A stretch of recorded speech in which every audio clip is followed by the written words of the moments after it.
भाई पिछले कुछ हफ्तों में कुछ इस तरह के प्रश्न आए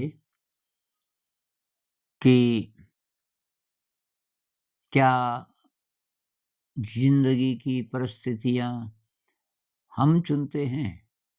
मैंने कुछ वीडियोस में बोला कि हम ही चुनते हैं कहाँ पैदा होना है, हमारी आत्मा चुनती है। और फिर ये भी प्रश्न था कि ये कैसा ईश्वर है, ईश्वर को अल्लाह कहो, जो कि सजा देता है अपने बच्चों को। ये जो कर्म की थ्योरी है ना कि खराब कर्म करोगे तो तब उसका खराब फल मिलेगा आपको इत्यादि। फिर ये भी था कि कुछ लोग तो दुष्कर्म करते हैं, हमें दिखता है कि वो दुष्कर्म करते रहे बहुत साल, लेकिन अब वो ठीक-ठाक हैं। ठीक-ठाक मतलब बहुत पैसा कमा रहे हैं।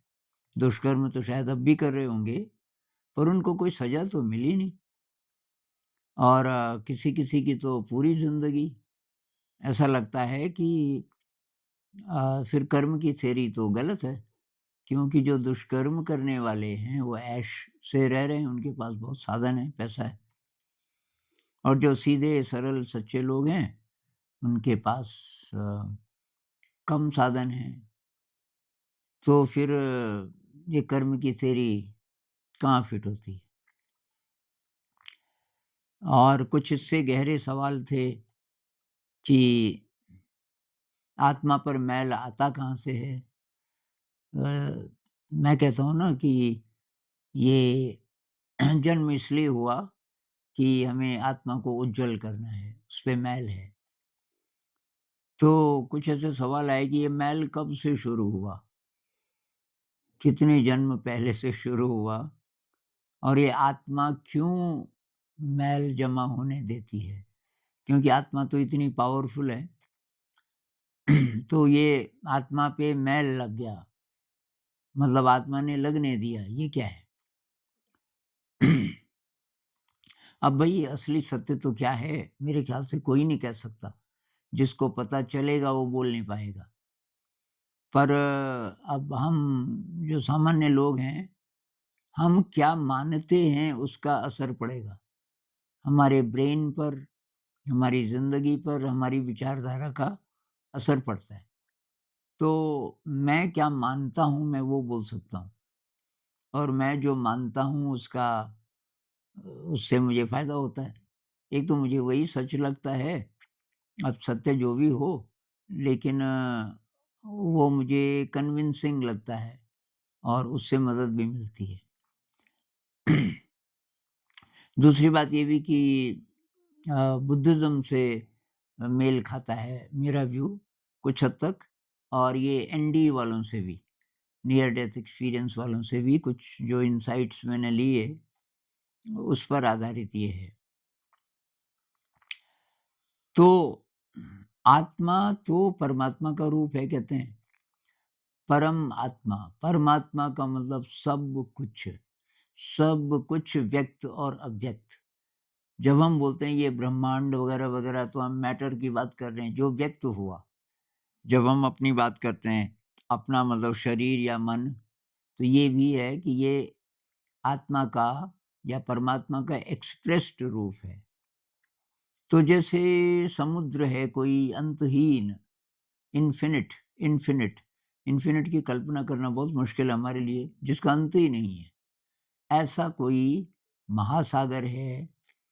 और ये एनालॉजी है, मतलब ये कुछ बात समझाने के लिए कुछ देर के लिए इसका उपयोग कर सकते हैं। और उसमें हम जितने हैं मनुष्य, मान लीजिए बूँद की तरह हैं, और हर बूँद के चारों तरफ एक आवरण है, जिसको माया कह लो, जिसको घूंघट कह लो। कबीर साहब कहते हैं ना, घूंघट के पट खोल रे, तुझे पिया मिलेंगे। तो वो मैल है, वो अहंकार है। और हम उसके बियॉन्ड देख नहीं सकते। नेचुरली जब तक वो मैल खत्म नहीं होगी, तो बूँद को दिखेगा ही नहीं, समुद्र नहीं दिखेगा। तो बूंद अपने को अलग मानती है, सीमित मानती है। अब अगर थोड़ा-थोड़ा मैल दूर होने लग जाए और हल्की-हल्की ऊर्मियाँ, हल्की-हल्की लहरें उठ रही हैं समुद्र में और वो बूंद उस लहर में है, तो बूंद शायद थोड़ा-थोड़ा बोले कि मैं लहर भी हूँ या मैं लहर का हिस्सा हूँ। लेकिन कभी ऐसा हो जाए कि अचानक कुछ पलों के लिए उसकी मैल गायब हो गई, तब उसको पता चलेगा, अरे! मैं तो समुद्र हूँ, मैं तो अनंत समुद्र हूँ, इन्फिनिट। तो जिन लोगों को मिस्टिकल एक्सपीरियंस होता है, मतलब ऐसा वाला कोई अनुभव हो जाता है, तो वो लोग कहते हैं कि उन क्षणों में मैं खत्म हो जाता है। मैं का मतलब ये बाउंड्री, क्योंकि बूँद अलग किस कारण से है? इस बाउंड्री के कारण। बाउंड्री बनी है मैल से। मैल के कारण हम इंडिविजुअल हैं। तो ये अद्वैत में कहते हैं ना, कई आजकल गुरुजी लोग हैं जो ये अद्वैत वाली साधना करवाते हैं, तो उसमें यही बोलते हैं, न मैं शरीर हूँ, न मैं मन हूँ। मैं प्योर कॉन्शियसनेस हूँ और उस प्योर कॉन्शियसनेस पे कोई दाग नहीं है। वो कॉन्शियसनेस वैसे ही रहती है, सुपर इंटेलिजेंट, और उस कॉन्शियसनेस के एक्सप्रेशन हैं ये सब। तो कॉन्शियसनेस कह लो, आत्मा कह लो, वो जो सुपर फील्ड है जिसको डेविड बॉम होलो मूवमेंट कहते हैं, स्टैटिक नहीं है, स्थिर नहीं है, चलायमान है। इसलिए कोई भी 2 लोग एक ही सत्य को नहीं जान सकते। जिसको हम सत्य कहते हैं ना, अल्टीमेटली क्या है? तो जिसने जितना भी जाना, वो वैसे ही जाना जैसे कि उस पल में आप नदी में थे, पर नदी का पानी तो नदी चलायमान है। मतलब ये जो अल्टीमेट सत्य है वो स्टैटिक नहीं है, स्थिर नहीं है। तो रहस्यमय है, विराट है, अनंत है। अब तो ये जन्म क्यों हुआ? इसके पीछे एक एनालॉजी ये है कि भई, ये किसी उपनिषद में भी है कि अकेला था परमात्मा, और उसने खेल के लिए क्या किया कि अ, अपने ही अंश को व्यक्त भी कर दिया कुछ। मतलब इंसान बना दिए इतने सारे।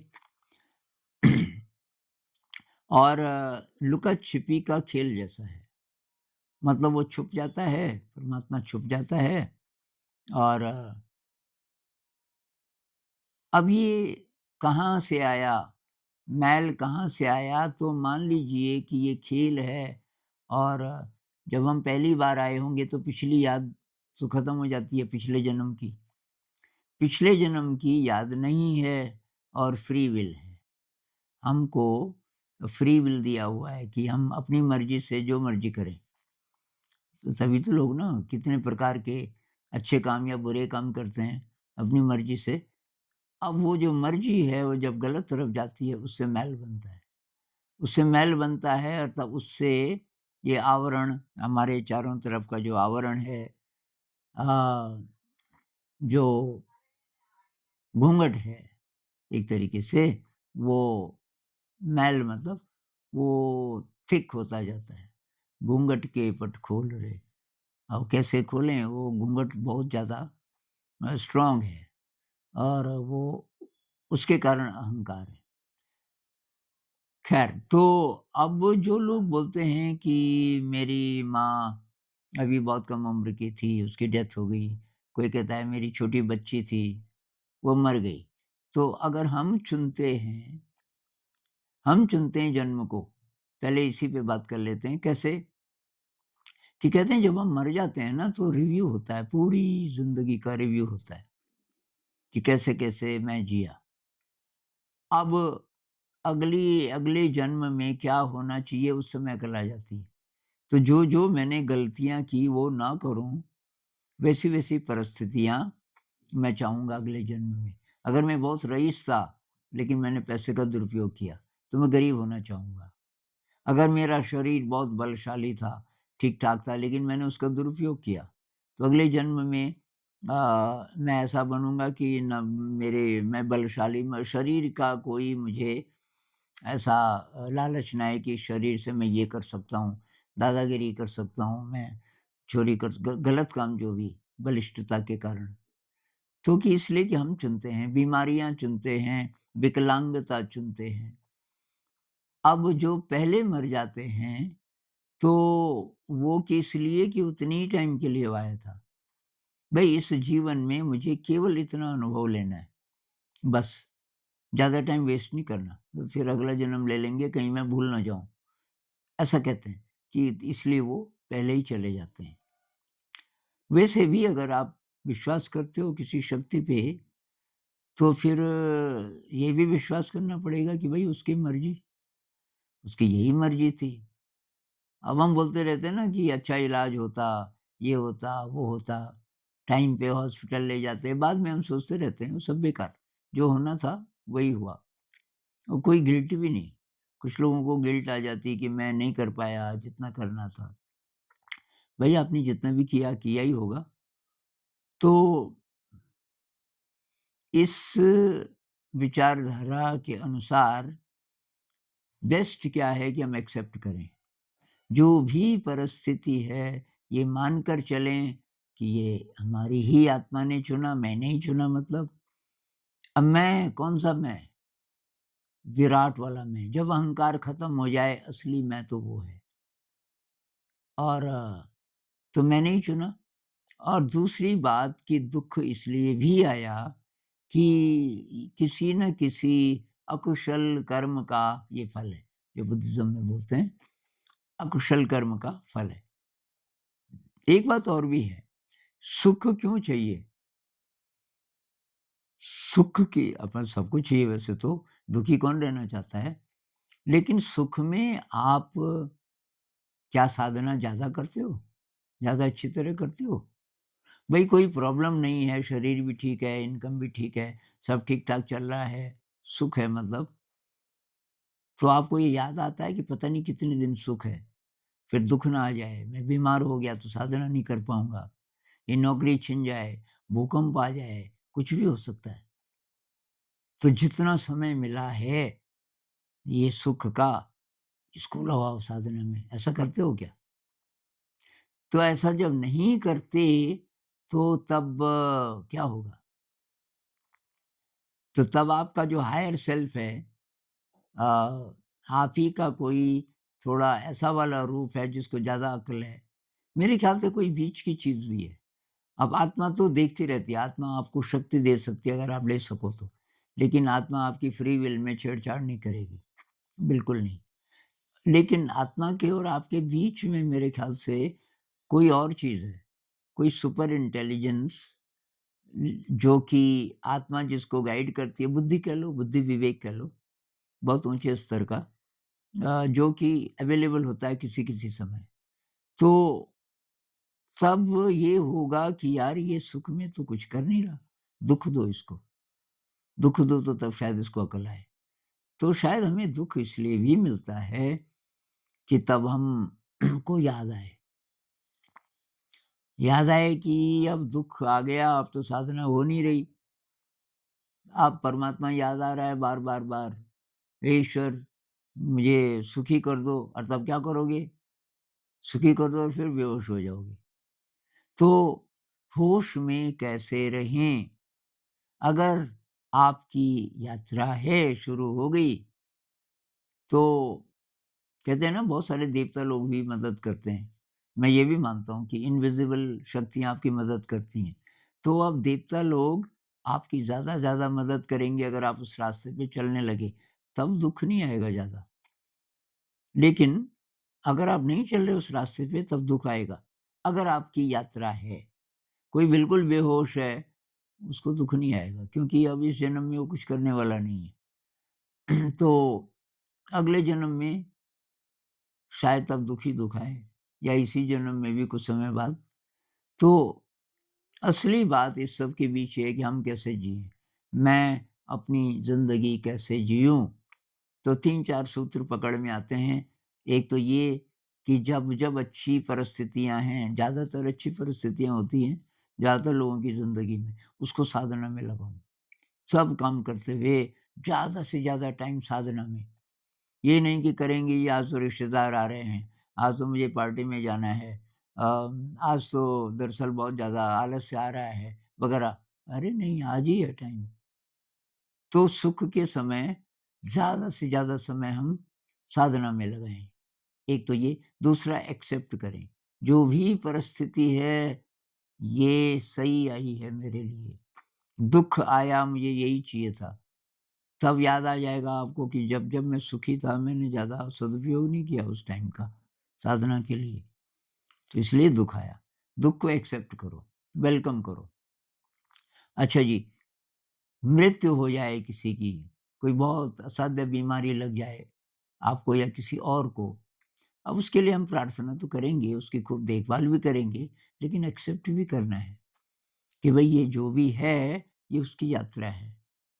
मैं पूरी कोशिश करूँ, इसलिए तो बुद्धिज़्म में कहते हैं ना कि ये कंपैशन और ये सेवा का भाव जितना ज़्यादा आप करोगे, उतना ये जो आध्यात्मिक मार्ग है, सुलभ होता जाएगा आपके लिए। तो कोई बीमार है, परिवार में, अड़ोस-पड़ोस में आप उसकी देखभाल कर रहे हो, तो वो आपके लिए बहुत अच्छा है। लेकिन उसकी यात्रा है वो, उसकी यात्रा का हिस्सा है उसका दुःख। तो ये हो गया। फिर ये कि साहब जो दुष्कर्म कर रहे हैं, अब क्यों हम दूसरों का खाता खोलें? दूसरों का हिसाब-किताब क्यों लगा रहे हैं हम? कि जी वो तो ऐसे करता था, उसको फल ही नहीं मिला। क्या फल नहीं मिला? अच्छा, कि वो ऐश कर रहा है। ऐश करने का क्या मतलब? उसके पास साधन ज़्यादा है। साधन ज़्यादा हैं तो साधना कर रहा है। साधना नहीं कर रहा है तो वो भी दुःख है एक प्रकार का। एक प्रकार का नशा, वो सुला देगा वो उसको, दुष्कर्म ही करवाएगा। तो अच्छा, आपने बहुत ज़्यादा मेहनत की और आप डिप्राइव्ड हो, आप कंपेयर ना करो किसी से, तो कोई डिप्राइव्ड नहीं हो। भई रोटी, कपड़ा, मकान मिल रहा है, भूखे तो नहीं हो ना? बस साधना में लगाओ सारा समय, दूसरों को मत देखो कि जी वो आगे निकल गया मेरे से, ये हो गया, वो हो गया। फेल्योर को एक्सेप्ट करो, जो स्टूडेंट्स हैं, कि मैं फिर फेल हो गया, मैंने इतनी ज़्यादा अम, ये इतनी ज़्यादा पूजा की। कोई कह रहा था मैंने 2 साल पूजा की, ध्यान भी किया, मैं तो पास ही नहीं हुआ। अरे भई जो हो रहा है उसको एक्सेप्ट करो। फेल ही होना था। जब फेल हो गए तो भी खुश हो जाओ। अपनी तरफ से बेस्ट करो, जो भी काम कर रहे हो। बेस्ट करना भी एक प्रकार की साधना ही है, क्योंकि उस समय आपका मन वहीं है पूरा का पूरा। तो इस तरीके से मेरे ख्याल से हम चलेंगे, तो हमारा जीवन ज़्यादा अच्छा होगा, हम ज़्यादा साधना करेंगे और ये कोई दुर्भावना नहीं आएगी मन में किसी के लिए, या शक नहीं आएगा कि कहाँ है तब परमात्मा, मेरी तो सुन ही नहीं रहा। तभी इतनी बात करते हैं। यार अंत में मैं बात हो ही रही है तो ये भी बता दूँ कि ये इसके लिए अलग वीडियो बनाया था। ये 2 किताबें अवेलेबल हैं अभी। ये नई छप के आ गई है। इसकी कुछ कॉपीज़ पहले से पड़ी हुई थी और कुछ आज नई आ गई। अभी वो नीचे हैं सड़क पे कार में, तो उसको निकाल के लाने वाले हैं। तो ये अवेलेबल हैं। ये है ₹500 की, ये कुरियर वगैरह सब लगा के 500। ये है 550 की, 550 की। और आप पेमेंट कैसे करेंगे? तो आप जीपे करेंगे, गूगल पे, इस नंबर पे 7017893221। दोबारा बोलता हूँ 7017893221। इस पे जीपे के अलावा और कोई नहीं भई, और कोई तरीका नहीं, क्योंकि हमारे पास अभी फैसिलिटी नहीं है। और ईमेल से आप ये बता दोगे कि आपने भेज दिया, उसका जो स्क्रीनशॉट है पेमेंट का, वो अ, हमें बता दोगे, अपना पूरा एड्रेस और पिन कोड सहित और अपना फ़ोन नंबर। और ये ईमेल मेरा ये है, आनंद द्विवेदी 0369 @gmail.com। आनंद द्विवेदी 0369 @gmail.com। इसका अलग भी वीडियो है, वो भी देख लीजिए। वो हमने एक तो आज ही अपलोड किया, एक कल किया, 2 वीडियोज़ हैं। वो भी आप देख लीजिए। और बहुत लिमिटेड कॉपीज़ हैं क्योंकि अभी बजट भी नहीं हमारे पास ज़्यादा और कितनी बिकेंगी पता नहीं। कोई भाई साहब पूछ रहे थे कि कॉस्ट कितनी आई इस पे? तो भाई कॉस्ट हम लगाएँगे तब तो ये कई हज़ार की पड़ेंगी क्योंकि मैंने मोटा-मोटा लगाया 800 दिन तो मेरे लगे। उन दिनों मेरी कंसल्टेंसी में लगा हूँ तो फिर मैंने मोटा-मोटा हिसाब लगाया कि अगर 10,000 कॉपीज़ इसकी बिकें, तब ये कॉस्ट जस्टिफाइड है। मान लीजिए 5 ही हज़ार बिकें तो इसकी कॉस्ट तब डबल होगी, तब केवल मैंने जो मेहनत की अ, अब उसको तो पैसे में पर चलो मोटा-मोटा मैं ये बोलूँ कि मैं कितना कमा सकता था, कम से कम। तो ये तो आप ये मत सोचिए प्रिंटिंग पे कितना खर्चा हुआ, ट्रांसपोर्ट पे कितना खर्चा हुआ, भई इसको जिसने लिखा, उसने रिसर्च की होगी, बहुत सारी किताबें उस ज़माने में इंटरनेट नहीं था। 90s में ये मैंने रिसर्च शुरू की, बहुत सारी किताबें खरीदी खान मार्केट से, दिल्ली से लेटेस्ट। तो अब मैंने बेचने के लिए थोड़ी लिखी थी, लेकिन अभी ये स्कूल का प्रोजेक्ट है। फिर ये चैनल जब बना तो अब लोग ये डिमांड कर रहे हैं कि आपने क्या-क्या लिखा हम पढ़ना चाहते हैं। तो इसमें तब ये थोड़ा-सा दोस्त लोगों ने बोला यार स्कूल के लिए थोड़ा बहुत इनकम भी हो जाए, तो अच्छी बात है। तो इससे जो पैसा बचेगा पहले तो पब्लिकेशन पे ही ये जितना पैसा ये मिलेगा हमें जो बचेगा तो उसको हम और प्रिंट करेंगे, जितनी-जितनी डिमांड होगी। अब बुक्स तो 7-8 हैं, लेकिन धीरे-धीरे करके इन 2 बुक्स से पहले देखते हैं कितने लोग इंटरेस्टेड हैं। तो बहुत लोग नहीं खरीदेंगे क्योंकि इसका जो स्टाइल है ज़रा डेंस है, बहुत ही ज़्यादा जो गहरे लोग हैं वही पढ़ पाएँगे, वही समझ भी पाएँगे। तो अब इसकी 500-700 कॉपीज़ भी बिक जाएँ, तो मेरे ख़्याल से वो भी बहुत है और जितना भी प्रॉफ़िट होगा, बहुत ज़्यादा ना सही पर थोड़ा-सा भी होगा तो कुछ न कुछ स्कूल की मदद हो जाएगी या और किताबें छाप लेंगे हम इससे। तो ख़ैर अ, मेरी कोई आसक्ति नहीं है इन चीज़ों में, पर अब जो-जो चीज़ें हैं मेरी तो अब वो स्कूल के काम आएँ किसी भी तरीके से, तो अच्छा लगता है कि मैं भी कुछ कंट्रीब्यूट कर सकता हूँ जब तक इस शरीर में हूँ। हाँ, तो ख़ैर तो ये इसमें विचार करना जो-जो मैंने बोला और कई चीज़ें शायद आपको क्लियर हो गई होगी। आत्मा क्यों अलाउ करती है कि उस पे मैल जमा वो मैल आत्मा पे नहीं होता, लेकिन आत्मा उसको कैरी करती है। खेल का हिस्सा है ना वो। आत्मा उसको कैरी करती है, आत्मा हर समय हमारे साथ है, लेकिन हम उसको जान नहीं पाते। तो क्यों मैल चढ़ने देती है फ्री विल के कारण? आत्मा कुछ नहीं बोलती। आत्मा आपको मना नहीं करेगी कि गड्ढे में मत कूदो, आग में हाथ मत डालो। आपकी फ्री विल है। तो हम ही अपनी शक्ति से, अपनी बुद्धि विवेक से, अपने पराक्रम से सही रास्ता चुन पाएँ। उसमें तब अदृश्य शक्तियाँ की मदद करती हैं। कुछ लोग कहते हैं बुरे रास्ते में भी मदद करती हैं कुछ प्रकार की नेगेटिव शक्तियाँ। इंसान के साथ सब प्रकार की शक्तियाँ होती हैं। गलत चलोगे वहाँ भी मदद मिल जाएगी। जो चोर हैं, डाकू हैं, उनको भी मदद मिल जाती है, पुलिस से बच के भाग जाते हैं। वो केवल कि उनकी अपनी-अपनी बुद्धि नहीं होती, उनके साथ कुछ नेगेटिव शक्तियाँ भी होती हैं। वो क्यों होती हैं? वो और चैलेंजिंग बनाने के लिए कि इसका जो गड़बड़ है उसको और बढ़ाओ तब शायद जल्दी अक्ल आ जाएगी, कहीं गिरेगा जब तो ज़रा ज़ोर से गिरेगा, पता नहीं। लेकिन आप अच्छे रास्ते पे चल रहे हो, अच्छी शक्तियाँ आपकी ज़रूर मदद करेंगी। अगर आप निर्भर न करो किसी की मदद पे, आप बेस्ट कर रहे हो और आपको एक्सेप्टेबल है, कुछ भी हो, तब आपको मदद मिलेगी। वो बोलते हैं ना कबीर साहब बिन माँगे मोती मिले, माँगे मिले न भीख, मत माँगो कि ईश्वर मुझे ये दे दे, वो दे दे।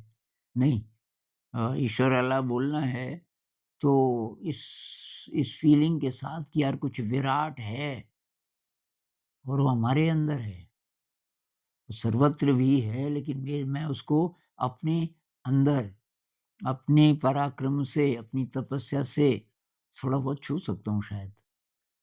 इस फीलिंग के साथ आप मंदिर जाओ, मस्जिद जाओ, मंत्र का जाप करो, ध्यान करो, कुछ भी करो, फीलिंग है। ये नहीं कि मैं पास हो जाऊँ, इतनी तुच्छ चीज़ें क्या माँगनी? नमस्कार।